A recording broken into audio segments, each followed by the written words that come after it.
Are you experiencing some nagging and aching hip pain, maybe on the side of your hip, especially when you go and get out of a chair, get in and out of your car, and you're struggling with walking? Well, you may have what's called hip bursitis. And today you're going to want to keep watching this video because we're going to talk about what hip bursitis is, what it feels like, and some of the things that you can start to do now to get some relief. My name is Dr. Dawn Andalone. I'm a women's health physical therapist, and after helping so many women with hip and lower back issues, hip bursitis is very common, but it is also very painful and can really stop you in your tracks, keeping you from being active. I know this firsthand because I actually experienced this myself. I had hip bursitis a while ago. I was running a lot and I had some muscle imbalances that caused it, and boy, it sure ached at night. It was hard to sleep, and also it just felt like this nagging irritation on the side of my hip. So what is bursitis? Well, you have what's called a fluid-filled sac, a bursa, that sits over a lot of the joints in your body, and it protects the joints, and your muscles lay over it. Well, when that bursa sac is irritated and inflamed, it's called bursitis. And when you have some muscle imbalances or you have some tightness or weakness around that area, the bursa is going to get inflamed and irritated because you're putting different pressure on that side versus the other.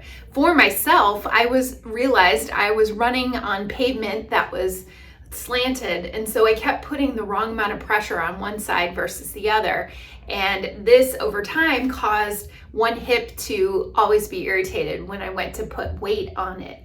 Well, I eventually got it better, but in order to help a lot of the women that I see as a physical therapist, there are a lot of things that can help it, but you want to make sure that you're taking the right approach. So some of the most common symptoms are a sharp shooting pain on the side of the hip, like right where you press. It's going to be very sensitive to touch. And so that area right on the side, some hip pain is felt more in the groin area or back in the buttock. That is not bursitis. Bursitis is going to be felt more on the side.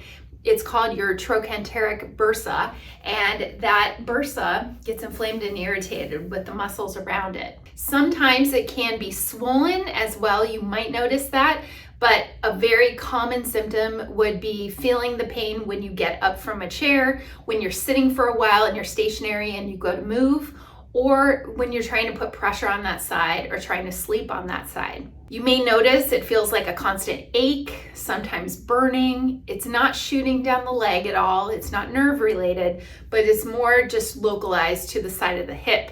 And you may notice a change in your mobility, decreased range of motion in that hip as well. I had a woman recently that was complaining of hip bursitis, and she struggled a lot to find a comfortable position sleeping. She said it just feels like this nagging, aching pain, worse at the end of the day after I've been doing a lot of things and moving around, and I just couldn't get to sleep because I had this burning and aching pain in my hip. So that pretty much sums up what hip bursitis can feel like. And it can be more common with certain activities, like I explained I was putting more pressure on one side than the other when I was doing a repetitive motion. So certain hobbies or sports activities that you're doing can aggravate it or cause it, or already having some muscle imbalances around your hip, having one side where your glutes are stronger than the other, or you have a really tight hip and you're putting excess pressure on that side and it's not moving efficiently, and so your bursa gets irritated. I actually see this a lot more common in the menopausal to postmenopausal women. As our hormones shift, this also affects the soft tissue, and you see a lot more soft tissue kind of injuries with tendonitis and bursitis. So a female, especially a female that is going to have a different bone structure and hip structure, it's more common to see in females than males as well to have hip bursitis.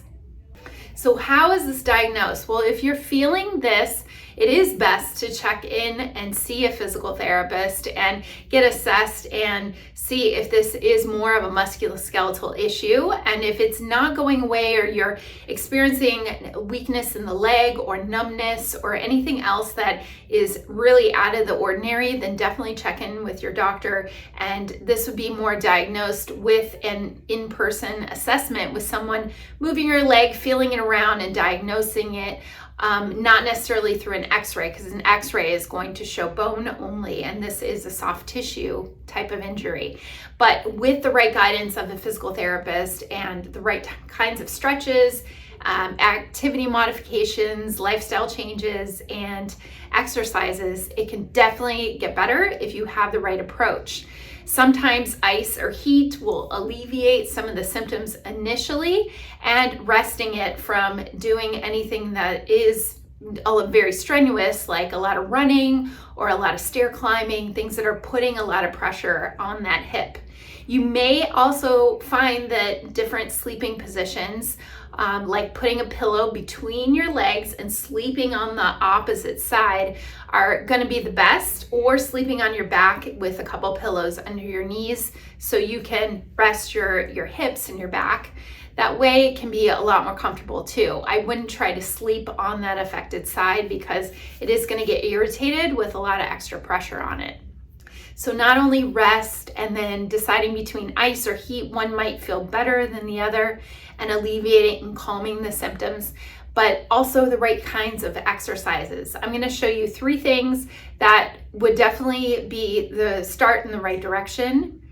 So the first thing is called a figure 4 stretch. You may have seen this before, where you're going to be stretching that gluteus medius muscle, and usually that muscle is the most irritated because the way that it comes together with the fascia coming over the bursa, and the bursa is irritated. So stretching the muscle gently, not overdoing it, is going to be a great way to start to get less pressure on the bursa. It looks like this. So I'm going to be on my back with my knees bent. I'm going to cross the affected side over, so I have my ankle on my knee, and then I reach between my legs, and then I pull that leg in, and I'm resting my head back on something so I can totally relax my neck and my back. But you'll feel a deep pull through here. Now, if that feels like it's too much of a stretch, it's pulling too much, don't force it. Instead, just rest the leg on you like this, and you can even grab around the knee and just gently pull towards you, and that's going to stretch more through the glute there, and holding for about 20 to 30 seconds. Repeating that a couple times a day. Then the next thing you can do is more of a self-release or self-massage. I have this little myofascial ball, kind of squishy, not like a racket ball, but maybe a tennis ball or something similar in size. But this is great for any soft tissue work that you're doing on yourself. So I take this little massage ball. I'm not going to put it on the bursa on the side, but I'm going to put it more on the glute in the back. And you can just gently put a little pressure on there, so you're doing some self-massage. You can do this standing up against a wall as well. There are different ways to use this, but it's basically like to get into the tissue and start to get it to release and work on more the glute area, not on the side of the hip of the tighter area. Then gradually we want to work on some glute strengthening, but not doing it in a way where you're doing a lot of squats or lunges, because this can irritate the bursa. I find that just doing some isolated glute work can be very helpful. We use a lot of Pilates-based exercises, so you're on a Pilates reformer, you can be able to isolate your hip without putting a lot of pressure through your joint and through the bursa. But one that you can do on your own is on your stomach. So I'm going to do it at the edge of a table, and it's basically just like a leg lift on your stomach. So I have one leg down, the affected side, and the other leg up on the bed. I hold on to something, and then I keep that leg straight, and I'm gently going to lift it up, and I'm squeezing my glute muscle. So as I lift and repeating that about 10 times, I'm not going to let my back arch. I'm gonna pull in through my core and tighten my glutes as I lift that leg up and down. But that's a good way to start working on strengthening your glute muscle, because most likely that is weaker than the other side, and you develop some compensations and some muscle imbalances because of the irritation on the bursa. So important to note, you don't want to do these things if they're causing you more pain. Sometimes with bursitis, it can be very annoying because your symptoms, they get better, they get worse, they get better and worse before they completely get better. So it's best to check in with a physical therapist and see if you have the right program for you. But those are some helpful things to start right off the bat that can help you, guide you in the right direction if you truly have bursitis.